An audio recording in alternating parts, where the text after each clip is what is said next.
Mais donc du coup, les gens, je vous explique. Pour l'instant, est-ce qu'il y a des gens qui connaissent Moulinex ou qui savent pas du tout ce que c'est, qui connaissent pas du tout l'histoire Moulinex? By stylo au MEDEF. Ah non, mais au MEDEF, oui, calmez-vous. Bon, on parle pas du MEDEF et de la CGT. On parle CGT, CFDT, FO. Enfin voilà. Connais pas du tout. Je connais zéro. Connais pas du tout. Alors la plupart des gens ils connaissent pas. Donc, pour ceux qui savent pas, juste pour le contexte vite fait, c'est une entreprise d'électroménager. Donc micro-ondes, des batteurs, des trucs. Enfin vous connaissez l'électroménager. Qui a été très importante dans l'ouest de la France et notamment en Normandie avec beaucoup d'usines à plein d'endroits différents. Cormel, Falaise, puis d'autres. Enfin, bref, mon daron il vous dira après de toute façon. Et qui a été l'une des usines qui a subi un dépôt de bilan et qui a fermé. Et ça a été une histoire, autant une histoire d'arnaque financière, de mauvaise gestion de patron et puis surtout des parcours de vie d'ouvriers très difficiles. Et du coup, ce soir, on va parler de ça, et notamment à travers la vie de mon daron, quoi, qui lui a passé la grande partie de sa carrière d'ouvrier, de syndicaliste à Moulinex, quoi. Et voilà, enfin, il n'attendait que ça. Salut le chat. Ah. Bon, je suis bien content depuis le temps que... Parce que j'ai rencontré certains d'entre vous, quelquefois au spectacle. Ah, les soirées. Et des soirées qui disent « Ah ouais, c'est bien, on s'était bien marré. » Ça fait plus de 2 ans qu'on parle que je fasse quelque chose avec Bah ouais, hein. Dany et Raz. Bien voilà, c'est ce soir. Non, mais toi, du coup, bon, bah, là, bien sûr, on va parler de Moulinex, etc. Mais t'as une histoire avant Moulinex. C'était quoi, vite faire un peu, toi, ce que tu faisais avant, un peu globalement, avant Moulinex, comment t'es arrivé dans tout ce bordel, quoi. Ce qui est intéressant, parce que ce qui est intéressant, c'est mon début dans le syndicalisme, en fait. Oui, bah oui, c'est ça. Donc, c'était en 72. Bon, je me gourre peut-être d'un an. Donc, je rentre comme salarié dans le groupe GGR, qui faisait les compteurs de voitures, etc. Et en fait, j'y reste que 8 jours, parce que le groupe GGR vire tout l'outillage de l'usine de GGR Châtellerault, parce qu'en fait, des outilleurs, c'est eux qui menaient toutes les grèves. Et donc, ils ont trouvé la solution, ils ont créé une filiale qui s'appelait Microméca. Ok. Et donc, je me suis retrouvé chez Microméca. Et du coup, à Microméca, il ne se passait rien, tout était très calme. Pareil. Donc, ça faisait à peu près 2 mois que j'étais là. Donc, entre la CGT était venue me voir pour que j'adhère chez eux.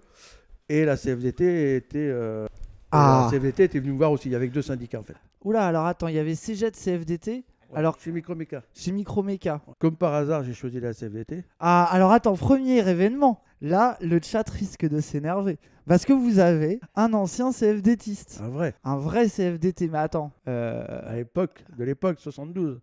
Alors, 72. On allait couper les arbres des patrons dans leur demeure. Ce qui était assez con, tout compte fait. Vous alliez couper les arbres chez eux? Ouais, j'en étais pas content. Mais c'était une connerie, hein, avec le recul. Tu trouves? Mais bien les arbres, ils étaient pour rien, quoi. Mais on était en colère.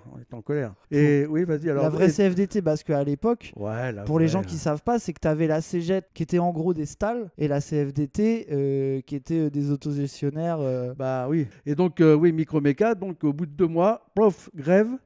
Donc j'adhère à la CFDT, grève, on bloque l'usine pendant 1 mois et demi. Mais du coup, les débuts de la vie syndicaliste, à un moment, ça arrive à Moulinex, c'est ça qui nous intéresse de toute façon. Voilà, donc dans le groupe GGR, il y avait une inter-CFDT. En fait, c'était des réunions 1 fois par an, tous les établissements GGR de France, d'accord? Ouais.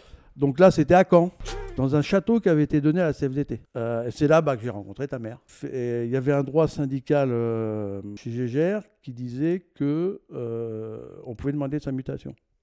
Et toi, tu voulais te barrer de ton usine? Je voulais être muté chez GGR à Caen. Comme par hasard, les directeurs de Caen ne voulaient pas de moi. Donc voilà. Donc j'ai engagé une action au prud'homme, financée par la CFDT dans le cadre du droit syndical, parce que la CFDT avait des caisses au niveau national pour financer le droit syndical. À l'époque, on te refusait une mutation, tu pouvais demander à ton syndicat de la thune pour attaquer les patrons. À la CFDT. Sur les autres syndicats, je sais pas. On avait une caisse de grève aussi, à la CFDT. Quand j'ai fait le mois de grève, là, j'étais tout seul, je travaillais tout seul. Mon ex-femme ne travaillait pas. Avec la caisse de grève, j'avais 2 enfants, donc Sam et Alex. J'ai touché plus d'argent que si j'avais travaillé. Cool quand même. J'ai cherché du boulot ici, sur Caen. Bien sûr. Mais du coup, on veut l'arriver à Moulinex. Moulinex, dans les années 80, dans le groupe Moulinex, la CFDT est ultra majoritaire. Pourquoi il y a des majoritaires? Juste explique en 2 phrases, vite fait. Bah, que c'est gens les élections. comprennent. Les élections, pour les élections des délégués du personnel, pour le comité d'établissement. D'accord? Et donc, tu as des élus qui sont désignés par le personnel. En 80, suite à une réunion avec le père Mantelet, qui était le fondateur du groupe Moulinex, ça se passe mal à une réunion de CCE, alors je ne vais pas vous rentrer dans les détails. Les syndicats, la CFDT pète un câble en disant ils se foutent de notre gueule sur les salaires et tout. Ils lancent un mouvement de grève, mais un mouvement de grève dur. Hein. Toutes les usines bloquées. Hein. Il y avait 13 usines en Normandie. Les gens 13 usines, vous vous rendez compte? Parce qu'aujourd'hui, ça n'existe plus des groupes où il y a 13 usines au même endroit, Ouais. dans une seule région. C'est un délire, les gens. Vraiment, rendez-vous compte que c'est un vrai dièse. Parce que Mantelet, les gens, juste vite fait, je vais dire ça, les gens, Mantelet, c'est un peu le Fordisme. Un peu. C'est les anciens patrons hyper paternalistes, Oui. des gros groupes d'usines qui se pensent proches de leurs salariés. Bon, MDR, hein, vous connaissez. Mais c'est vraiment le patronat à l'ancienne qui a été le premier sur le marché de l'électroménager, machin. Donc vous voyez le genre, quoi. C'est pas les financiers. C'est un inventeur. Maintenant. C'est Voilà, un inventeur. ça. Par exemple, le presse-purée, avant, c'était un piston que vous enfonciez. Et c'est lui qui a eu l'idée de faire le truc avec la manivelle. Voilà, c'est ça. C'est des trucs tout cons. Le four, les mini-fours et tout ça, c'est en voyant une télé qu'il a eu l'idée de faire le mini-four. Et les gens, On a été jusqu'à 4000 salariés. Hein. vous comprenez, les gens, pourquoi après, quand vous mettez 4000 salariés dans une usine dont je ne sais pas quel pourcentage est syndiqué et ils sont ensemble sur le même lieu de travail ou à peu près, même si c'est dispatché dans des usines, pourquoi ils ont changé tout ça en faisant de la sous-traitance dans des petites boîtes de 20 salariés partout? Ça brise le corps ouvrier, ça brise le collectif. Voilà 80, gros mouvement de grève très dur. Mené par la CFDT. Mené par la CFDT. Et là, Mantelet, il pète un câble parce que ils avaient quand même des bons salaires. Alors, je fais tout entre guillemets là. Hein. Pour lui, hein. Il leur donnait un 13e mois sans souci, même plus, etc. Il avait fait des primes d'intéressement. Qu'à l'époque, ça n'existait pas. Donc, il pète un câble et il embauche Alfred Sirvin. Donc, Alfred Sirvin, lui, c'est un mec, il y a eu une grosse histoire, c'était affaire Elf. Sur l'affaire Elf, mais il a été obligé de s'exiler, il est parti en Argentine. Voilà, donc le mec a tellement fait du sale à Elf, il s'est parti mais chez les nazis. il a fait du sale chez nous aussi. Hein. Voilà, et donc du coup, vous êtes tapé ce gars que vous avez en photo en une du Parisien, voilà. avec en mode French fugitive avec Interpol. Ce gars est arrivé DRH. DRH Group. DRH Group de Moulinex, les gens. Embauché par Mantelet pour dire la CFDT, ça suffit. Voilà, donc ce mec a été engagé pour détruire la CFDT qui foutait le bordel. Donc vous voyez, ça commence bien. Donc Alfred Sirvin organise une recherche de syndicalistes. Ouais, en gros, lui, il veut... Partout, tous les syndicats, sauf la CFDT, bien évidemment. En gros, il veut diviser les syndicats, il veut engager des mecs des autres syndicats pour baisser la puissance de la CFDT. Sur Alençon, il fait rentrer des CFTC. EFO, et la CFTC, donc c'était Alençon, Saint-Lô, EFO, Donfront, Falaise, ils mettent des trucs et sur Caen, Thierry Lepant. CGT. En gros, les gens, pour résumer, c'est un mec de la CGT qui a récupéré pendant quelques mois, je crois, qui a été secrétaire général de la CGT, donc le chef de la CGT, et qui a sauté parce que il a dépensé des milliers d'euros dans un bureau. Non, il les a pas dépensés. Dans son appartement. Il a pas eu le temps. Des indemnités, là, c'est ce qui est marqué, travaux dans son appartement, indemnités contestées, rattrapées par les scandales. Thierry Lepant pourrait quitter la direction du syndicat. Malgré ce qu'on pourrait croire que la CGT, toujours les plus radicaux, il se trouve que Thierry Lepant, toi tu l'as bien connu, t'as passé combien de temps avec lui? Presque 20 ans. Hein. T'as passé 20 ans à militer avec lui. On a milité ensemble. Hein. T'en as gardé un bon souvenir? Ouais, il y a des trucs assez marrants. Mais c'est un enfoiré quand même. Et du coup, donc, comprenez bien qu'on n'est pas là pour taper sur la CGT ou quoi, machin. Non. Après, toi, t'as milité avec l'un des pires militants de la CGT, a priori. Moi, dites-vous, les gens, quand j'étais jeune, je connaissais les histoires. Et quand je voyais Thierry Lepant en manif, on lui jetait des capsules, on criait « Lepant, enfoiré, Lepant, enculé !» Un jour, le DRH de Moulinex appelle le secrétaire général de la Fédération de la métallurgie CGT en lui disant « Voilà, vous n'êtes pas implanté, mais moi... écoutez, il se trouve que j'embauche des gens, donc si vous avez des militants, moi, je suis d'accord pour en embaucher. Et donc, une implantation syndicale, ça ne se refuse pas. Et c'est comme ça, en fait, que Thierry Lepant est embauché. À l'époque, la direction de Moulinex cherche à affaiblir le syndicat majoritaire, la CFDT, qui multiplie les grèves dures dans les usines. J'ai testé Thierry Lepant. Avant qu'il soit investi de responsabilité syndicale, j'ai testé l'homme. J'ai vu la façon dont il se débrouillait en tant que camarade par rapport à ses copains, par rapport dans son atelier, avec les filles.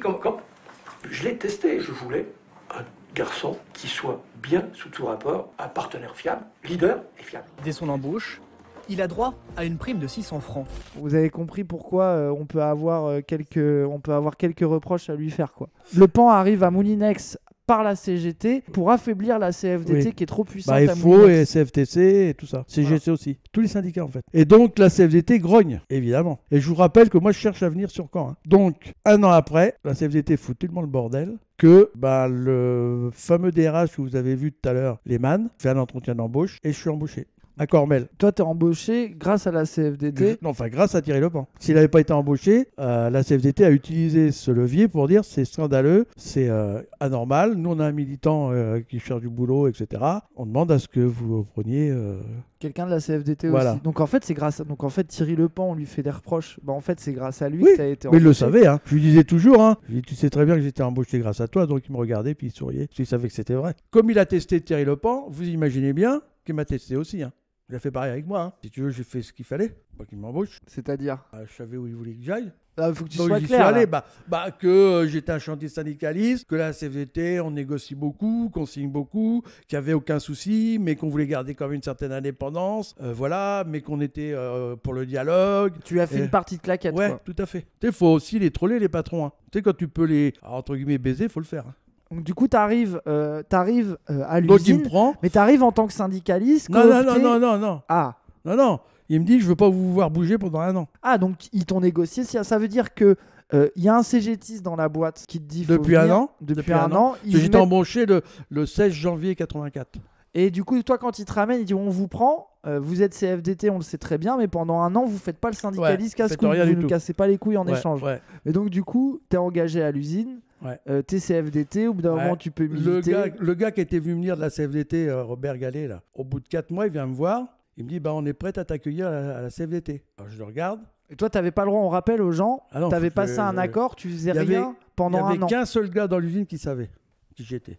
de Ouais, la c'est ça. CFDT. Parce que il était en soum-soum. Ça veut dire que Ouais. c'était un militant, mais fallait qu'il fasse profil bas pendant un an, Ouais, c'était ouais. le contrat. Donc Robert vient me voir, il me dit on serait content de t'accueillir à la CFDT, tout ça. Je le regarde, je lui dis je pourrais adhérer officiellement, que ça se sache. Alors je lui donne la date, mais je lui dis tu considères que je suis adhérent à partir d'aujourd'hui. En mode, il a pas dû comprendre. Non, il n'a pas compris. Parce qu'après, le pote qui savait, il est venu me voir. Il m'a dit, il y a un mec là. Je lui ai dit que ça serait qu'on l'accueillerait, mais qu'il ne pouvait pas, mais que je fallait que je le compte adhérent à partir de maintenant. Je ne comprends pas. Et donc, Jean-Claude Charon, le pote, il dit, t'inquiète. Il a dit, comme dirait Charles, il dit, t'inquiète. Je m'en occupe. T'inquiète. on Et après, gère. le gars, Robert, il a compris. Hein. Donc oui, après, je monte machin dans le syndicat. Je monte, là, je voilà. monte, je monte. Et toi, tu as des postes. Ça veut dire que t'es pas militant syndical. Juste dis sur quoi t'as été élu. J'ai fait le parcours normal, si tu veux. Je me suis présenté aux élections j'ai adhéré à la CFDT. Ils m'ont présenté aux élections, donc j'ai été élu en délégué du personnel. J'ai été élu comité d'établissement. Après, je participais aux inter-CFDT du groupe Moulinex, qui avait lieu tous les mois. Je monte l'écran. Voilà, c'est ça. Et j'arrive délégué syndical central. Et du coup, ce qui est intéressant, c'est que la CFDT à l'époque, parce que les gens, ils ont une image aujourd'hui de la CFDT qui est moyenne. C'était déjà réformiste, mais c'était pas comment c'est parti en couille. Ouais. Mais toi, du coup, t'as réussi à te faire exclure de la CFDT. Ouais, c'est quoi le problème? Parce que là, il y a Nicole. Là. Est-ce qu'on parle de Nicole vite fait, juste en 2 secondes, hein, on va pas faire 10 ans sur elle. Oui. Mais juste pour qu'ils comprennent. Nicole Notat, aujourd'hui, qu'avec Macron, les gens, c'est elle qui fait la réforme de l'hôpital. Oui, avant, c'était la chef de la CFDT. Moi, je l'appelais la tsarine. Tant que ça a été Gaspard et l'autre qui était secrétaire général de la fédération, ils m'ont toujours protégé. Parce qu'en fait, j'étais en conflit avec un mec de la CFDT qui a tapé dans la caisse, que j'ai dénoncé. J'ai sauté parce que j'ai notre section syndicale à Cormel. On a signé un accord avantageux pour les salariés. Et le syndicat a dit vous n'avez pas le droit. Et ils ont pris ça comme prétexte. Voilà, Mais en gros, t'as mis dans la merde un mec qui était protégé sur une histoire de thunes. Un jour, vous avez signé des trucs, vous avez fait des négociations. Ouais. Et ça, la CFDT t'a fait sauter là-dessus parce que c'était une signature d'accord. Parce que je leur ai pas demandé leur avis. Parce que tu n'auras pas demandé leur avis. Donc très peu autogestionnaire du coup à ce moment-là, la CFDT. Non, mais parce qu'il fallait m'éliminer. Là, du coup, en rapide, tu crées un syndicat du coup. Non, on crée une association, on récupère toutes les archives, on récupère tout le pognon, on va déconner quand même. On crée une association et après on monte un syndicat. Ouais, t'étais CFD, tu voulais pas aller à la CGT ou non, ailleurs. Non. Ah bah la CFTC faisait appel du pied, etc. Donc on crée SIDIS, Syndicat de défense des intérêts des salariés. Voilà, donc syndicat À indépendant. Cormel. Et ça dans les usines, Donc, c'est assez rare, les gens. La CFDT Vous comprenez que c'est assez rare. La CFDT vire tous les adhérents Attends, de la parce section que- syndicale. Ah ok, d'accord, ils virent tout le Vire monde. tout le monde. Ok. Après, parce qu'après, ils demandent aux gens de réadhérer, mais là, ils acceptent que ceux qui veulent. Sauf qu'ils ont fait ça, sauf qu'ils en ont récupéré, on était 180, 200, je crois, ils en ont récupéré 2. Attends, parce que vous compreniez bien le move baron noir, les gens. C'est la CFDT te baise, t'exclut parce que tu fous trop le bordel. Ouais, Et en on a vu gros, ça. voilà, t'es pas assez gentil, tu suis Ouais, pas assez ouais. les ordres. Du coup, ils se disent, tiens, on va tous, de toute façon, ils vont tous revenir adhérer. Il y a les 200 adhérents, ils te suivent en fait. Et ils en récupèrent que 2. Ouais. Et les À autres, Cormel, ils te hein, suivent. je À parle. Cormel. Ouais. Sur Cormel. Et les autres, ils te ils adhèrent suivent. tous à SIDIS, en fait. Et donc, en gros, un syndicat qui n'existait pas, qui est un syndicat indépendant qui est propre qu'à l'usine de Cormel, Ah ouais. c'est eux qui récupèrent les adhérents Alors, CFDT. On garde notre local syndical, on vire le truc CFDT, puis on met le badge SIDIS. Et la CFDT gueule, ils veulent un local. Donc l'inspecteur du travail, qui est devenu un ami après, me fait chier. Je lui dis, tu me les brises pas, Georges. Je sais que tu as la CFDT en plus. Le local, il est à nous. Tu dis à la direction qu'il donne un local à la CFDT. Ouais, mais il va leur donner un local plus petit. Bah oui, ils sont 2 filles. Ils ont pas besoin d'avoir un grand machin. Et après, ça fait boule de neige. C'est-à-dire qu'à l'inter-CFDT, toutes les sections CFDT, ils passent à SIDIS. Partout où il y avait la CFDT, tous y passent. Falaise, ils passent SIDIS. Et on se paye, à chaque création, on se paye un procès. Rappel, donc il y avait 13 usines. Ouais, mais on n'était pas dans les 13. Hein. Ouais, vous n'étiez pas dans les 13. Non, mais en non, bah gros, non. Tu sais, dans chaque partout, là, il y avait la CFDT, partout. à Alençon, Carpiquet. autant de procès que de Falaise. sections. À chaque Et du fois, coup, ils disaient ils quoi dans les contestent. procès parce Bah, si que tu veux, c'était ils quoi, c'était- contestent ils notre- contestaient parce que vous n'avez pas le droit, c'est ça Parce genre, qu'on n'était pas représentatif. Parce que donc, au niveau de chaque établissement, on a été contesté, donc on était au tribunal à chaque fois, et les syndicats demandaient la liste de nos adhérents. Donc on leur donnait notre liste d'adhérents, tu les voyais tous à la table en train de noter, toi. Et à chaque fois, on gagnait. Bah ouais, parce que attends, toutes les équipes, en fait, c'était les anciennes équipes CFDT. Ouais. Donc si tu veux, tu pouvais pas leur tu peux pas reprocher mentir. de... Toi, une fois qu'on avait gagné notre représentativité au niveau des établissements, on s'est désigné au niveau du groupe. Voilà. Alors, en tout cas, là, c'est les aventures à l'usine. Ça vivote, c'est le syndicalisme. Il y a des accords, pas des accords, des engueulades, des machins, des trucs. Là, on va arriver au moment important, c'est-à-dire la fin de Moulinex. Le moment où l'usine, parce que la fermeture de l'usine Moulinex, les gens en Normandie, ça a été un moment hyper difficile. Là, on arrive déjà, c'est la fin des années 90. Le début de la fin de Moulinex, globalement, c'est aussi quand structurellement ça change. Si vous voulez, on rachète Krups dans les années 90. Que Seb, quand ils ont repris Moulinex, s'il y a bien un truc qu'ils voulaient, c'était Krups. Hein. Pour la suite. Bah de la après, fin. si tu Le début veux, de la alors il fin. y a eu un Forest, rachat de l'entreprise par les salariés, une magouille infinie. Ouais, ils ont fait croire que vous alliez pouvoir racheter. bah, Attends, j'explique très ouais, vite vas-y, parce que vas-y. sinon ça va être trop long. En gros, ils vous ont fait croire que vous pourriez racheter l'entreprise, mais en fait, c'est les actionnaires Bah, qui ils l'ont fait. Le reste, ça a été créé, le rachat de l'entreprise par les salariés, ça a été fait. Mais, si tu veux, en sorte que les salariés n'aient jamais la majorité. On me rappelle du tract à la CFDT qu'on avait fait à l'époque, parce qu'on était encore à la CFDT. La succession est garantie. C'était le truc. La pérennité de l'entreprise, non. Donc, à un moment donné, tous les gens qui avaient des actions, ça ne pouvait pas durer, ça. Donc, ils ont mis un système en place pour que les gens les revendent pour avoir un nouvel actionnariat. Et là, dans ces cas-là, c'est soit ça vaut rien, soit tu proposes plein de fric. Donc, quand tu dis à un salarié qui a mis 1000 balles, qu'il va pouvoir récupérer 7000, Ils y vont tous, bah oui. évidemment. Bah Et là, oui. ils se sont fait baiser là. Et là, c'est là que Naouri arrive. C'est important parce que moi j'ai lu un article de Lordon qui disait que Moulinex était mort à cause de la mondialisation. Oui, bah Lordon, il raconte des conneries. Donc, Naouri rentre dans le groupe. Alors attends, qui c'est Naouri? Jean-Charles Naouri, c'est l'ancien directeur de cabinet Bérégovoy, Bérégovoy, ministre de Mitterrand, ministre de l'économie à l'époque. et il a eu sa part dans le tournant de la rigueur de 83. Alors, il est directeur de cab à Bérégovoy. Il convainc Bérégovoy de demander à Tonton étant Mitterrand, hein, pour ceux qui ne savent pas, de convaincre Tonton, qui était président, d'ouvrir le marché financier aux banques.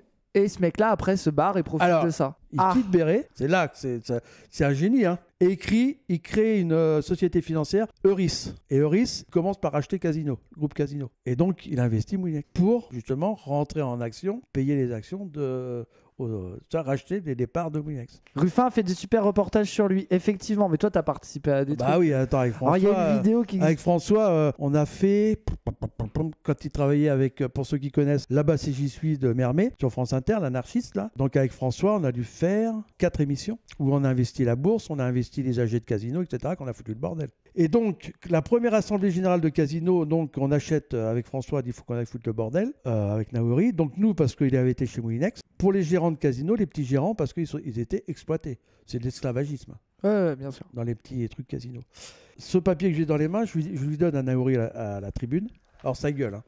Toutes les têtes blanches à l'Assemblée Générale des Actionnaires de Casino, parce que Maggie a pris la parole, François Ruffin a pris la parole en lui posant les questions et tout le bordel. Et c'est là que je dis à Naori que on a besoin de 120 000 euros. Donc je lui donne ça, et avec un tableau qui montre, qui avait été fait par l'expert Sekafi Alpha du comité central d'entreprise, où on voit, donc c'était Bléo à l'époque, hein, le patron, hein, son copain, Énarque aussi Bléo. En 98, Naori s'en va de Moulinex avec 55 millions d'euros de plus-value par rapport à ce qu'il avait mis quand il a racheté les actions. Donc le mec s'est barré avec 55 millions d'euros. C'est-à-dire qu'il fait une plus-value sur sa mise de départ de 55 millions d'euros. Donc ça veut dire qu'il les a revendus, ces actions. Comment se fait-il qu'il a fait une plus-value de 55 millions d'euros alors que la boîte n'en est mal ? En 96, on fait moins 153 millions de francs, hein, c'est en millions de francs là, de pertes. On fait 500 millions de francs en 97, d'accord ? De pertes.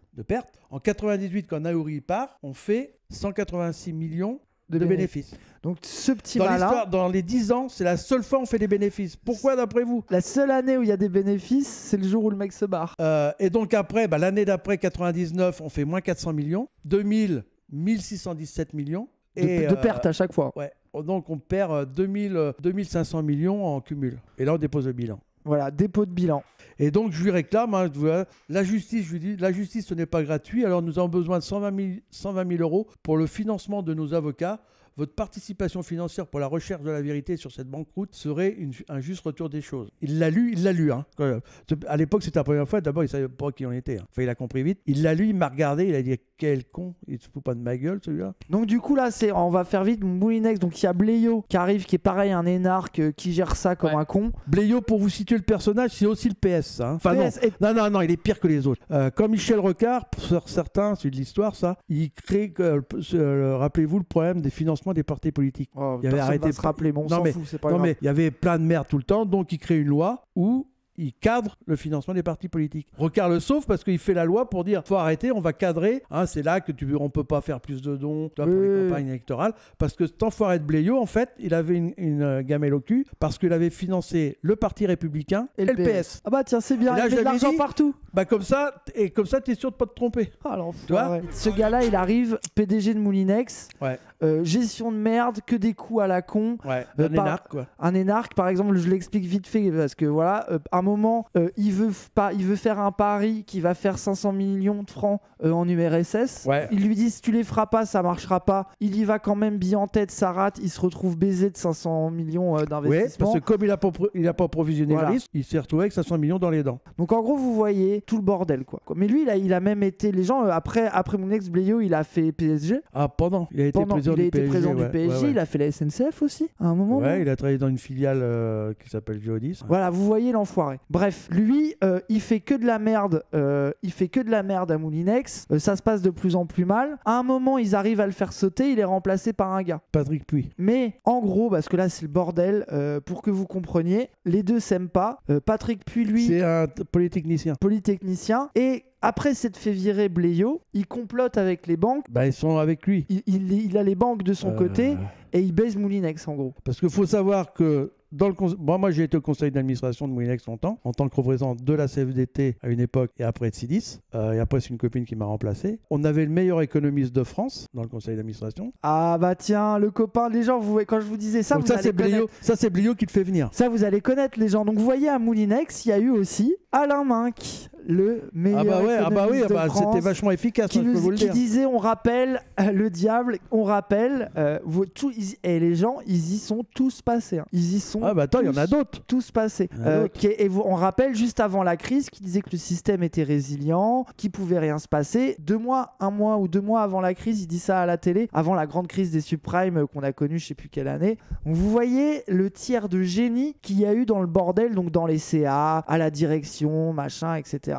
Voilà quoi. Et après, il y a Lordon qui fait un article en disant c'est à cause des Chinois. Voilà. Et Lordon, pourquoi il est énervé contre Lordon, mon daron? C'est que Lordon, il dit que c'est à cause des Chinois et de la mondialisation. Non, c'est des patrons voyous, des actionnaires voyous, des gens dans des conseils d'administration voyous qui ont comploté pour se faire de la thune et qui ont fait couler une entreprise par mauvaise gestion, par mauvaise décision, parce que c'est des enfoirés, des narcs à la con et qu'ils allaient bien se faire foutre. Et donc, l'autre aussi, un personnage important dans le conseil d'administration, Pascal Lamy. Regardez la tête des gens qu'il y a dans le bordel, vous avez vu ça? Pascal Lamy qui a été directeur de l'OMC. Directeur de l'OMC. Alors lui, c'est pareil, il était dans tous les conseils d'administration possibles et imaginables avec les jetons de présence. Hein. C'est-à-dire que ces mecs, et narc aussi. Naouri. Vous voyez le bordel. Hein. Naouri, Bleyo, Pascal Lamy et narc, inspecteur des finances. Les inspecteurs des finances, c'est les premiers de la classe. Les enfoirés. C'est eux qui sont les plus beaux, quoi. Moi, une fois, ils m'avaient tellement énervé. Là, c'était à Caen avec la préfecture. J'ai dit, de toute façon, les énarques, vous commencez à m'emmerder. Vous baisez entre vous, ça fait que des Mongoliens. Et ils n'ont pas apprécié, hein, je vous le dis. Hein.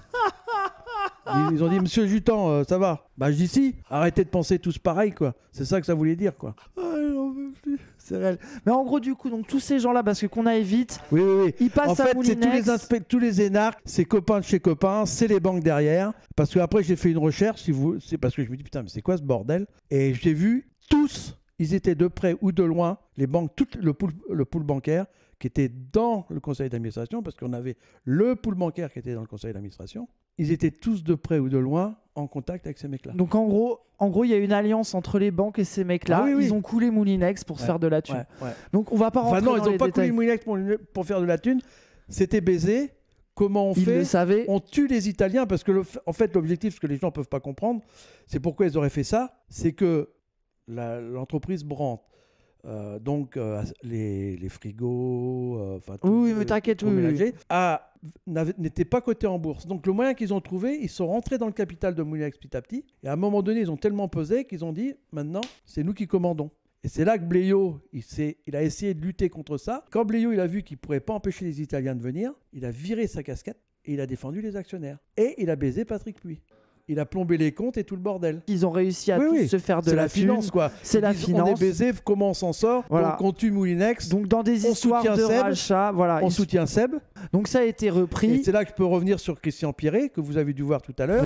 Si les salariés pensent ça, c'est qu'ils n'ont pas compris ce qu'est ce monde de compétition, d'ouverture, de concurrence. Un monde qui n'est plus celui de la France de l'Ouest sur un marché hexagonal, qui n'est plus le marché hexagonal dans l'Europe, qui est un monde où ces entreprises sont complètement immergées dans une concurrence mondiale. Nous n'avons pas fait suffisamment, et en particulier nous à gauche, de pédagogie pour expliquer ça. Et ce qui se passe aujourd'hui, c'est qu'on a des gens qui refusent de manière magique, artificielle, quasiment comme si on était dans un monde de sortilèges. La réalité économique, qui qu'on le veuille ou non, est une réalité aussi forte que la loi de la pesanteur. Et donc Christian Pierret, il faut savoir que le reportage que vous avez vu, c'est Balbas qui avait fait un reportage. Gilles Balbas, qui est un copain à Lordon aussi d'ailleurs. Pierret tient ce discours-là. Christian Pierret, secrétaire d'État à l'industrie, en fait, sous les ordres de Fabius, qui était ministre de l'économie à l'époque. Les propos qu'il tient, c'est pour Moulinex. Ça, c'est vraiment le truc qui entérine le passage du PS à droite économiquement aussi. Globalement, c'est bon, allez, on laisse tomber, on arrête même de faire semblant qu'on veut réguler l'économie de marché. Allez, alors, pour préciser, Christian Pierret était... sa circonscription, c'était où il y avait le siège social de Seb. Ah bah tiens, ils étaient en bise. Moulinex est racheté par Seb. Seb, il rachète tous les brevets, tout le matériel, mais ils font sauter les salariés. Bah, si tu veux, il y en a 3500 qui sont dehors. 3500 salariés. Il y avait 5500 salariés dans le monde. parce qu'on avait des filiales en Espagne, en Chine, on avait une usine de micro-ondes, et je troll pas, hein, c'était la seule usine de micro-ondes au monde qui perdait de l'argent. C'est incroyable. Je suis mort. Je raconte pas de conneries. Hein. Je gueulais, je dis, mais du coup là, c'est là qu'on voit, parce que moi je pense qu'on va remettre, parce que là tout le monde n'était pas là au début, ça vaut le coup de remettre la petite vidéo d'intro là. Avec ma sœur, on changeait toutes les chaînes et on voyait toujours les mêmes images. Oh, on était mais sidérés quoi. Et c'est le jour où nous on a perdu notre emploi. On a perdu notre emploi, les 2 tours se sont écroulées et moi j'ai perdu ma mère. C'est une journée que j'oublierai jamais, jamais. Le 11 septembre 2001, elle est gravée dans ma peau. Le maire de New York parle d'un effroyable bilan. Moulinex, on n'en parle pas. Mais dans le monde entier, qu'est-ce que c'est Moulinex comparé à ce qui s'est passé? Voilà. Donc les gens, vous voyez, donc ça c'est l'ambiance. 11 septembre 2001, les meufs quittent l'usine. En fait, Patrick Puy nous dit je suis obligé de déposer le bilan parce qu'autrement je pourrais être accusé d'avoir caché une situation catastrophique. Il dit donc le 7 septembre ça. Donc on le regarde, je me rappelle c'était à Bagnolet. Ce Bléau, avant le siège social était à Montreuil, je vous ai dit, et qui coûtait rien. Mais Bléau ça lui plaisait pas, c'était pas assez prestigieux. Donc on a pris le siège social à la Défense, qui nous coûtait la peau des fesses, quoi, je peux vous le dire. Scandale quoi, voilà. C'est le prestige. La Défense était plus prestigieux quoi. Ouais. Et donc là c'est dans les locaux de la Défense ça. Parce qu'on avait toute la tour. Hein. Ouais, des fois que... Enfin bon. Nous, on s'inquiète parce que moi, dans mon histoire de syndicaliste, j'ai jamais fait ça, moi. Puis vous imaginez, un groupe Moulinex, 5500 personnes, c'était un des plus gros dépôts de bilan depuis de nombreuses années, quoi. Et Patrick Puy dit, mais non, vous inquiétez pas. Les grosses sociétés qui travaillent avec nous ont provisionné le risque et si on leur repropose du business, elles vont travailler. Sans souci. Il vous dit, ça va bien se passer. Ouais. T'inquiète pas, ça va bien se passer. Ceux qui vont trinquer, c'est vrai, c'est les petits fournisseurs, quoi. Qu'on pas les toi. Il dit, vous inquiétez pas, ça va redémarrer. Parce qu'on est au mois de septembre. Hein. 7 septembre, ça. Les stocks sont ras la gueule chez Moulinex. On a plus d'1 milliard de stocks. Pourquoi? Parce que c'est les fêtes de fin d'année. Ouais, donc vous êtes prêts à partir pour les fêtes. Non, mais les ventes sont faites au mois de septembre. Les ventes, que ce soit chez Casino, à l'époque, ça existait, mais Carrefour, Auchan, Mammouth, tous les gens qui vendent l'électroménager, les ventes étaient faites au mois de septembre pour les fêtes de fin d'année, qui représentaient, je crois, presque 30 à 40% de notre chiffre d'affaires. Et donc, vous inquiétez pas, ça va repartir. Donc, bon, oui. On va le croire, quoi. Ça paraît logique. Donc il dit, par contre, et là c'est la loi, donc on était 6, on est allé avec lui déposer le bilan, au tribunal de commerce de Nanterre. Donc on était présents, et là le juge dit, je vous mets une période d'observation de 6 mois, 7 septembre. Donc en gros là, pour que vous compreniez les gens simples, il y a dépôt de bilan, ils ont 6 mois pour rattraper la barre, voilà. Sinon c'est la merde. Retrouver des financements, etc. Donc là ils se disent, on peut peut-être s'en sortir, parce qu'il y a les fêtes qui arrivent, on a du stock, on va taffer, il nous reste au moins 6 mois, bon voilà. On va avoir de la trésorerie, quoi. Les gens vont nous payer, ça va le faire, quoi. Le 11 septembre, nous on est en égo à la Défense sur le plan de reconquête de la performance engagé par Patrick Puy. Là arrive le truc aux États-Unis. Il était 15 heures, je crois. Nous, ils nous font partir parce qu'ils avaient la trouille qui est la même chose sur les tours de la Défense. Donc on rentre en Normandie. Et le matin à 10h, ce qu'on ne savait pas, c'est qu'ils disent aux filles, vous quittez l'entreprise, on vous rappellera. Voilà donc. Et en fait, elles ont quitté l'entreprise, elles ne sont jamais revenues. Le 11 septembre 2001, les gens, c'est le jour où on ordonne aux meufs, parce qu'on dit les meufs parce que c'était une majorité. Les ouvrières. 65% du personnel était féminin. Donc c'est les meufs, évidemment. Le pool bancaire, alors ce qui pour moi est scandaleux, hein, c'est ce que au procureur, je vais monter au créneau, il m'a dit mais ça a théorie du complot, j'ai dit pauvre con. En fait, le pool bancaire était présent dans le conseil d'administration et ils avaient négocié un nantissement des stocks. Alors, ce qui veut dire... Nantissement, pour être clair, en fait, s'il y a un problème, c'est eux qui récupèrent les stocks. Qui récupèrent les stocks. Les propriétaires. C'est une garantie quelque part. C'est la version capitaliste de la réquisition, quoi. Voilà. En gros, si c'est la merde, c'est les banques qui possèdent tout. Qui possèdent les stocks. Ouais, qui possèdent les stocks. Donc et je vous rappelle, d'argent, 1 milliard. Oui, il y avait plus d'1 milliard de stocks. Je rappelle que du coup, ils se basaient sur les stocks pour se dire c'est bon, on va éviter le dépôt de bilan parce qu'on peut faire les ventes. Mais du coup, parce que l'argent va parce rentrer. que l'argent il est dedans, parce que c'est vendu, il y avait des etc. solutions, etc. Mais du coup, comme c'est les banques qui possèdent les stocks, vous êtes baisés. Voilà. Et c'est là que moi je pense qu'on a fait une connerie parce qu'on a occupé partout. À l'usine, on l'a occupé pendant 1 mois et demi quand même. Et les stocks, on les a pas occupés. On aurait dû. Là, c'est un des regrets que j'ai eu. on aurait occupé les stocks. Alors peut-être qu'ils nous auraient viré plus vite que ça. Et donc en fait, c'est là que c'est dégueulasse. Parce que les stocks, quand Patrick Puy a dit aux banques, j'ai besoin de trésorerie et tout ça, et à travers les stocks, ils ont dit non, les stocks ils sont à nous terminés. Et voilà. Donc là, on n'est plus en dépôt de Et bilan, les banques, on est en cessation des paiements. et donc là, les banques ont tué Moulinex c'est eux, oui. ce Mais jour-là. ils l'ont tué. Moi, j'ai demandé à la rencontrer au tribunal de commerce quand la décision a été prise. Je peux vous dire qu'il m'a envoyé chier.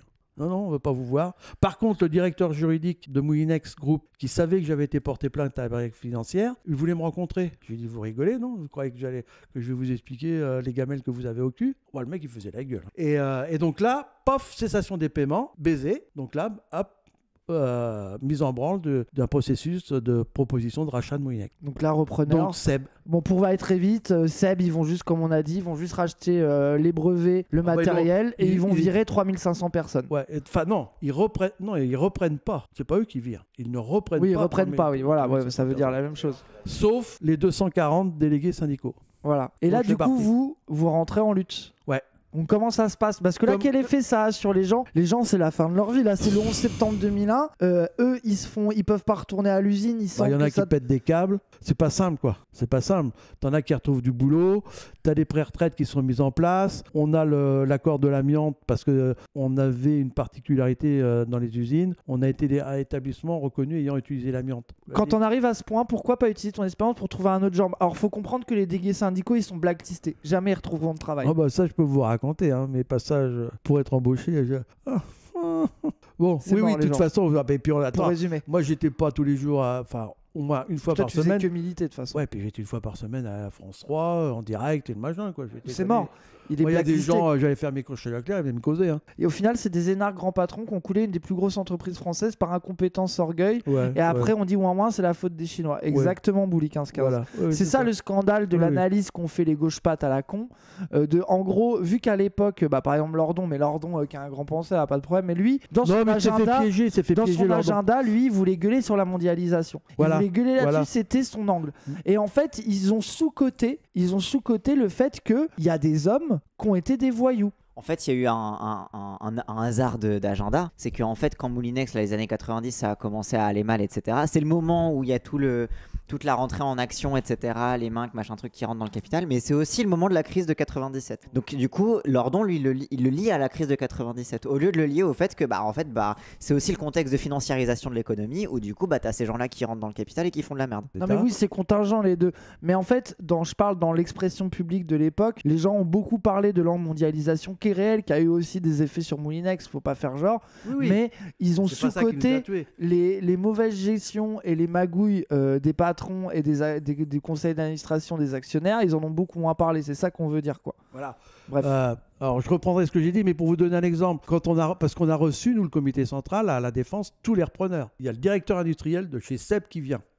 Donc on sort, et je le vois, il venait de me faire son exposé, il repart avec une valise à roulettes, il va prendre le métro et le train. J'ai dit là, si on avait eu les dirigeants du groupe Seb chez Moulinex, on ne serait pas mort. Parce que pour la petite histoire, nous, par exemple, on avait 808 à la Défense pour le bien-être des cadres. Oui, donc en gros, pour que vous compreniez, c'est-à-dire que chez Seb, ils prenaient le train. Directeur industriel. Directeur industriel. Et à Moulinex, le moindre cadre avait des bagnoles à sa disposition. À la Défense, il y avait 808. Des bagnoles. Un scandale, quoi. En fait, ce qu'il vous compreniez, c'est que les patrons de Moulinex dépensaient de la thune. Bléo, ils dépensaient de la thune pour eux dans des conneries. Ils faisaient que de la merde. Ça veut dire qu'ils ont fait perdre de l'argent à cette boîte. Ils l'ont fait couler au milieu d'un contexte défavorable de la mondialisation. Donc en fait, t'as l'effet qui se coule des deux en même temps. Quoi. Et donc là, je prends on trouve Fabrice, avocat en droit des affaires, super doué. Il dit j'envoie une lettre à Jospin tout de suite et aux administrateurs judiciaires. Il leur demande, comme la loi le permet, de ramener le dépôt de bilan 6 mois avant pour savoir s'il n'y a pas eu des malversations. Et il nous parle de nous. Et première réunion avec les administrateurs judiciaires, les administrateurs judiciaires parlent de nous, de Sidis. Thierry Lepens, CGT, les autres, tout ça, putain. Comment ça se fait que les administrateurs judiciaires parlent de Sidis? Oui, nous on a pris un avocat qui connaissait la loi par rapport à ça. Et donc, si tu veux, il était obligé de citer qu'on avait demandé ça, Là, Thierry, à la fin de la réunion, il vient me voir. Il me dit, Jean-Louis, est-ce que tu es d'accord pour qu'on fasse des trucs ensemble? Ah bah tiens, ça l'intéressait d'un coup. Vous avez un peu je vous assure, ça s'est passé comme ça. Je le regarde, moi j'étais content. Putain, avoir la cégette dans le BINS. Ouais, ça fait peser. C'est quand même, c'est pas rien, quoi. dans l'histoire du mouvement ouvrier, je vais pas cracher dans la soupe. Hein. Je dis ouais. Ah ouais, on fait ça tous les deux, pas de problème. Tu prends ton avocate, Marie-Laure, et puis Fabrice, on se rencontre et on prépare la suite. Et donc la suite, c'est qu'on a décidé, sur le conseil de Fabrice, qui connaissait bien, de débarquer chez le proc à Nanterre, sans rendez-vous, pour porter plainte. Alors on se fait engueuler. Je dis ouais, là, je me rappelle, j'ai pas l'habitude de recevoir des gens sans rendez-vous, tout ça. Mais bon, c'était le dossier Moulinex, quoi. Le mec, il a dit bon, il commence par faire un cours d'économie d'une demi-heure. Putain, et puis raconter des conneries. Donc, on expose notre truc en lui disant ça, c'est pas normal, ça, c'est pas normal. Ça faisait des mois qu'on bossait, hein, avec les chiffres que je vous ai cités, les experts comptables, etc. Vous aviez toutes les datas pour montrer que et c'est un scandale. à la fin de ça, au bout d'une heure, il nous dit si dans 2 jours, tout ce que vous m'avez dit, vous me le mettez par écrit, j'engage une procédure, une enquête préliminaire. Donc ça, c'était pas un souci parce que tout était déjà écrit. Donc on lui a envoyé ça et il a engagé une enquête préliminaire qui a duré de nombreuses années. À la fin de l'enquête préliminaire, le capitaine de police à la brigade financière, moi j'ai dû y aller 4 fois, témoigner en candidat libre, parce que j'étais le plaignant, parce que c'est une histoire de fou. Hein. D'abord, la première fois que je suis arrivé, ils étaient 2 dans un petit bureau qui faisait 9 mètres carrés. Alors il me dit, je lui dis, mais vous avez tous les éléments? Il dit, non, il y a 8 camions d'archives qui ont été saisis. Qu'est-ce que vous voulez qu'on n'a pas les moyens? Ils ne peuvent pas enquêter. Si vous nous dites pas où il faut aller, tu vois, je dis, ah ouais, d'accord. Et donc, la dernière, à la fin, il me dit, au fait, monsieur Jutan, ça fait plusieurs fois que je convoque votre collègue Thierry Lepan qui a porté plainte avec vous. De la CGT. La CGT. Il vient jamais. Pour dommage. déposer. Je lui dis, attendez, je vais régler le problème. Donc, je sais pas, 2-3 jours après, on a une réunion à l'union locale CGT. Je chope Thierry, je lui dis, je t'avertis. Auréal, c'est le capitaine Auréal, il m'a dit qu'il allait être obligé de mettre que tu n'es jamais venu à ces convocations. Puis moi, à l'Assemblée Générale des salariés, là, je vais leur dire que tu n'es pas venu déposer. Il n'a rien fait. Alors là, il s'en va, il tourne, il s'en va. Puis après, on est en train de boire un coup. Et il me dit, au fait, Jean-Louis, j'y vais. C'était au mois de juillet, je me rappelle. Telle date au mois de juillet. Je dis, tu vois, c'est bien. Donc après, quand le rapport est tombé, je l'ai eu, le rapport. J'ai vu ce que Thierry avait déposé. Un mauvais tract. Il n'y avait rien. Que dalle. Parce que eux, pour comprendre, la brigade financière, ils voulaient des vraies datas sur la gestion de l'entreprise. Moi, j'ai parlé, par exemple, j'ai évoqué que j'ai dit à Auréal, il faudrait que vous alliez regarder dans les comptes quand Bléot, il prenait l'avion à Rennes avec les rédacteurs en chef de Ouest France pour aller voir un match de Coupe d'Europe à Budapest, qui c'est qui paye? Parce que si c'est Moulinex, c'est pas normal. Donc tout ça, je l'ai cité. Il y a eu enquête. Les gens, c'est pas de mèche avec les patrons forcément, c'est plutôt de l'incompétence en fait. De quoi? Pourquoi Le Pen, il a pas été plus radical? Parce que je pense qu'il pouvait pas se permettre. Alors moi, je vais être clair, je n'ai pas la preuve, mais à un moment donné, quand quelqu'un va pas témoigner et ferme sa gueule, alors qu'il était, parce que ça va trop loin, c'est quand même louche. Voilà, tu sais, moi, les gens, les conclusions que vous voulez. Voilà, moi, j'ai pas de preuve là-dessus. Moi, quand il y a eu l'affaire, j'ai pris 3 journaux. J'ai pris l'UMA, j'ai fait un gros boulot avec l'UMA, Libération et le Figaro. Parce que comme ça, j'étais sûr d'avoir à peu près 3 tendances intéressantes. L'UMA, quand l'humanité, je peux raconter une petite histoire, quand l'humanité a fêté ses 100 ans, ils ont sorti un grand machin, et j'étais en photo sur la page de Gare, j'étais en photo avec mon badge Silis. Et je peux vous dire, je sais pourquoi ils ont fait ça. Sur l'humanité, ils n'ont pas fait ça pour rien. Et Le Pen, il était vert. Et après, il y avait des petits encarts avec moi, avec le badge Silis, machin. Toi, on voyait Moulinex et moi avec le badge Silis. Parce qu'en fait, un journaliste de l'UMA que j'avais contacté, Thierry Le Pen a été au conseil d'administration de Moulinex. Il n'a jamais rien donné. Tous les PV du conseil d'administration, c'est moi qui ai été les emmener à l'UMA. C'est-à-dire que je leur ai donné, il y avait 2 cartons de conseil d'administration, de compte rendu, parce que c'était super important pour... Et c'est moi, anticommuniste primaire et viscéral, entre guillemets, je troll, qui était leur donner ça. Et je pense que ça, ils m'ont envoyé la balle, toi. Ils ont dit, ouais, si tu veux, c'est quand même pas normal que Thierry Le Pen, qui était au conseil d'administration de Moulinex, ait rien donné au journal de l'Humanité parce que c'était un gros dossier. Hein. Quand j'ai porté plainte, donc parce que ça s'est su, hein, en fait, on avait des réunions avec des gens qui étaient restés en place pour gérer la requalification des sites et s'occuper des trucs. Et donc, il y avait un ancien directeur d'usine que je connais bien, qui savait que j'avais été à la brigade financière, parce que ça savait la presse et tout ça, porter plainte. Et il me dit, Jean-Louis, au fait, t'as été à la brigade financière, je le regarde, c'est en haut des escaliers, je me rappelle. Jean, je lui dis, c'est son prénom. Jean, t'inquiète, ta piscine, elle n'est pas dans le dossier. Il m'a regardé, parce que je savais que c'était ça aussi. T'inquiète, ta piscine, elle n'est pas dans le dossier. J'ai senti qu'il s'était soulagé. Ah ouais, mais il y a des trucs. C'est que Il y a des affaires bateaux, à il y la a des con, quoi. bateaux, des grands bateaux qui ont été faits en Suède, je dirais pas les noms, qui n'ont rien coûté aux gens. Hein. C'est Moulinex qui a payé. Hein. Ça, il y en a qui se sont gavés. Quoi. C'est horrible. Donc à la brigade financière, ça a quand même été loin parce que Auréal m'appelle, me dit Monsieur Juton, parce que les gens me disaient de toute façon, à l'enquête préliminaire, t'es baisé, ils vont étouffer. Parce que c'est là que c'est le plus facile. L'enquête primaire, c'est pour vérifier que ce que tu dis, machin. Et Auréal m'appelle, il me dit, on y va. Là, étonné, du coup. On engage les procédures. Donc, mise en examen, donc directrice financière, ils ont bien fait. Hein. Et Bléau en dernier. Et là, c'était ma plus grande joie. Quand j'ai vu à FR3, il est rentré à la brigade financière, et il est ressorti, il n'avait plus de cravate, il n'avait plus de machin. Et il faisait la gueule, je peux vous dire. Donc, Il a été mis en garde à vue. mettre en GAV. Il a été mis en garde à vue pendant 48 heures. Truc légal, je pense. Je pense que là, il devait les avoir. Il va avoir les boules, je peux vous le dire. Bah ouais, parce que moi, c'est vous, quand j'ai le dossier de la brigade financière, j'ai une bonne partie, la synthèse, et j'ai tout leur salaire, j'ai tout ce qu'ils se sont votés, ce que j'avais jamais réussi à avoir en tant que syndicaliste. Tout ce qui s'est voté, les 10 plus hauts salaires de Moulinex, j'ai eu le détail. Ils ont créé une société écran Coxed, et que c'est interdit. Hein. Normalement, il devait tomber là. C'est là qu'on voit qu'il y a eu des pressions énormes. Ils ont créé une société écran qui s'appelle Coxed. En fait, cette société-là servait à gérer, à payer des études de marché, etc., de plan social, etc., préparer des trucs. Et c'était à part parce qu'il ne fallait pas que les syndicats l'apprennent. Sauf que ça, c'est interdit. C'était une société. Et en fait, c'était Bléau et le directeur financier et tout ça qui était dedans. Et ça, Coxed, moi, j'ai eu les papiers et tout ça. Coxed, ouais, terrible. Hein. Mais donc, du coup...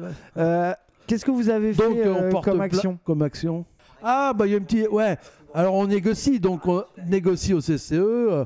Il y a toutes les négociations du plan social et tout le bordel, quoi. Là, c'est chaud. Hein. Dans les usines, tu as les périphes qui sont bloqués. Toi, tu es bloqué à Caen. Un jour, on occupe les banques. On avait une banque, c'est la BNP à côté de l'usine Moulinex. Là.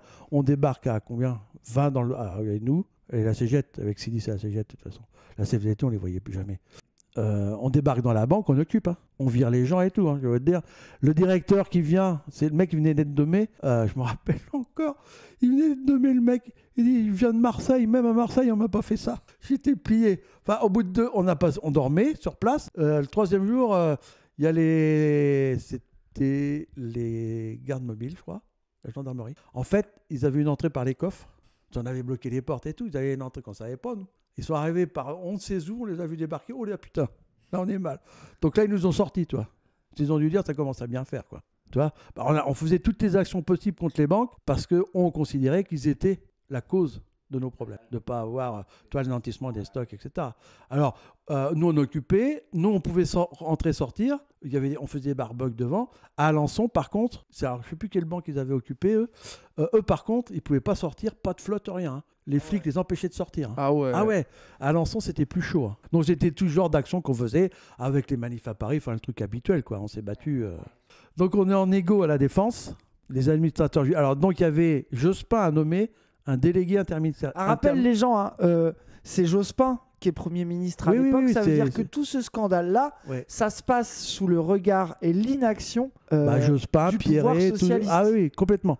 La trahison du pouvoir socialiste, elle est aussi là. C'est là. Non, mais ils ont fait le choix de Seb. Ils ont fait le choix de Seb, je te dis. Voilà, ils ont fait le choix de laisser sur le carreau 3500 personnes. Et donc, on est en égo. Donc, il y a le délégué interministériel qui a été nommé par Lionel Jospin pour gérer le dossier Moulinex. Michel Bove, c'était un ancien DRH de la sidérurgie, Unimétal. Donc, qui était là pour négocier, etc. Avec les administrateurs judiciaires. Et à bout d'un moment, je sais pas, je dis à Thierry, il se fout de notre gueule. On se casse et on va voir Jospin en direct. Donc, vient Sidis, la CGT est faux. La CFDT qui avait été remontée à Alençon, CFDT, CGC, CFTC, ils ne bougent pas. Ils restent avec Bov et les administrateurs judiciaires. Toi, ils se couchent, ouais, ils ne viennent pas avec nous. Toi, on en a marre, vous foutez de notre gueule, on va voir Jospin. On arrive, moi je téléphone à la Souris Verte. La Souris Verte, en fait, c'était...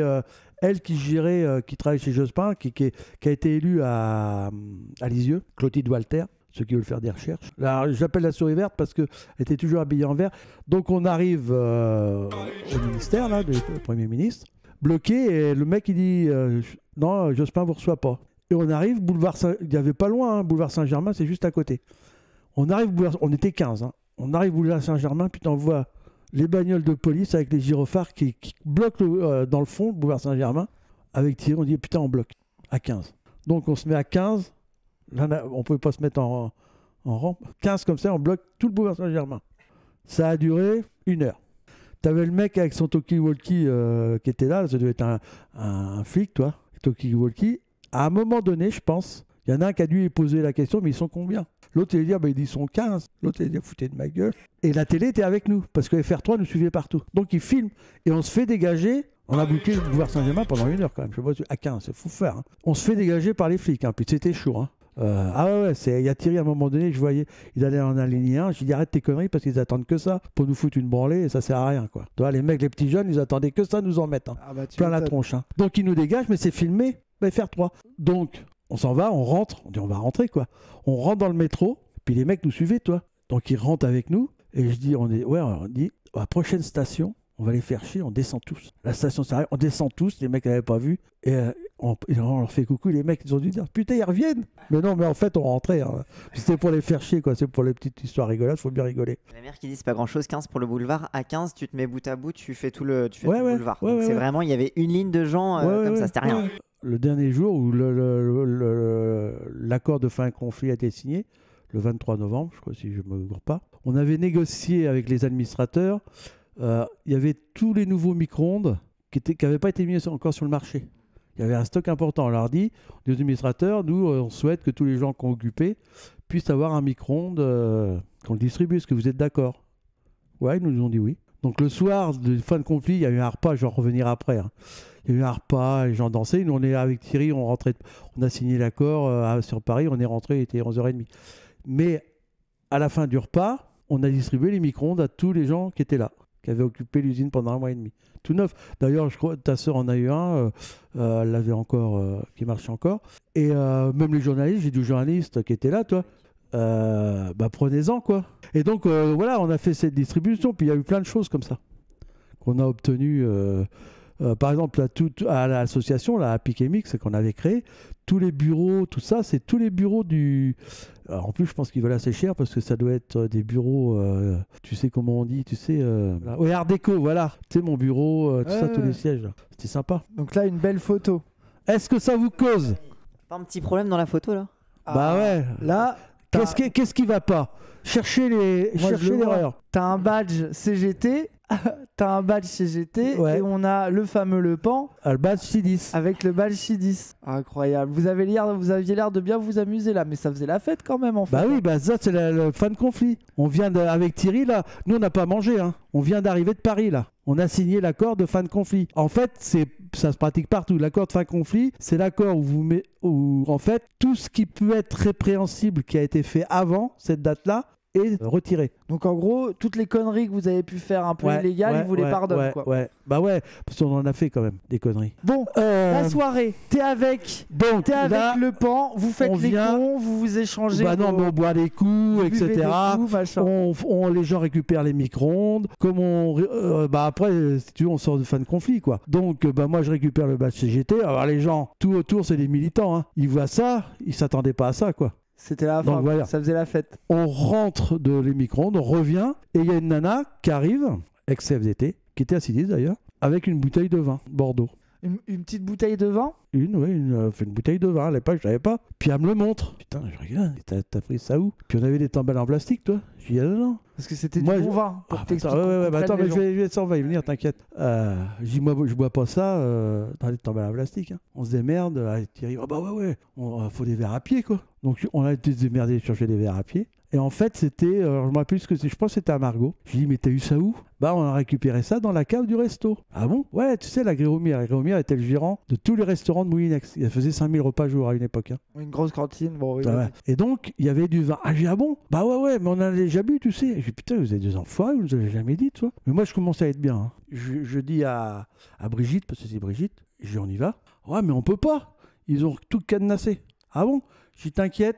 Un bon syndicaliste, il a toujours un coupe-boulon. Je vais dans ma salle syndicale, je reviens avec le gros coupe-boulon de 1 mètre là. Je dis, tu vas voir, ton machin, ça va pas. Hop, j'avertis. Alors, Thierry, il faut coller tous ceux qui peuvent conduire les matrales. Les matrales, c'est les engins élévateurs là. Vous voyez ce que c'est là? On y va. Donc, il doit y avoir 3-4 engins élévateurs dans l'usine de Moulinex. L'usine de Moulinex, à Cormel, a fait 45 hectares, hein, pour vous imaginer. C'est énorme, les gens. Donc on avait à peu près 700-800 mètres pour arriver à la cantine. On débarque dans la cantine et c'est une cave, vous savez, comme dans le film Paris, je sais pas quoi, là, vous soulevez là. Voilà, tu vois, qui est au sol, quoi. Gros cadenas, plof, on fait le cadenas, j'ouvre la machine, je descends, et là, des meursault, des margots, des caisses partout. Si on emmène.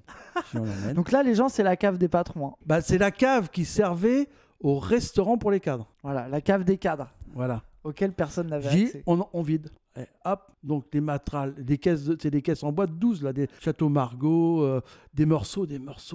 Donc moi, je me sers et je prends que des Margaux 1990. Pourquoi 1990 ? 2 raisons. Année exceptionnelle, pas parce que Charlie est né en 90, mais parce que c'était une grande année des vins de Bordeaux à l'époque. Le pain aussi, on prend pas mal. Il y avait un Portugais qui était là, machin, c'est pareil, on en prend pas mal. Donc, les machins chargés partout et tout ça. Hop, on va charger les bagnoles. Moi, je remplis ma bagnole. Il y en avait dans le coffre, sur les sièges, partout. Et à l'époque, on habitait à Courseulles.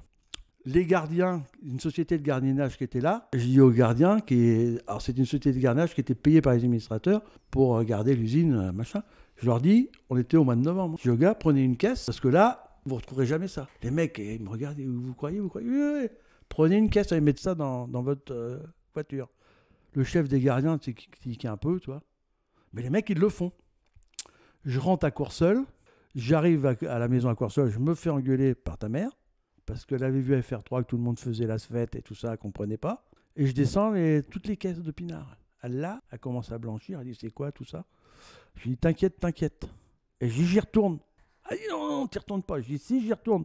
Je n'écoute pas, je prends ma bagnole, je retourne. En chemin, coup de téléphone, Jean-Louis, arrête, reviens pas, il y a la BAC qui est là. Le gardiennage, il a appelé la police. Il y a la BAC qui est là. Ils ont fait vider les coffres des voitures. Les caisses sont sur le parking, tout ça. Je dis, putain, quel gros con. Le chef du gardiennage, il ne peut pas fermer sa gueule.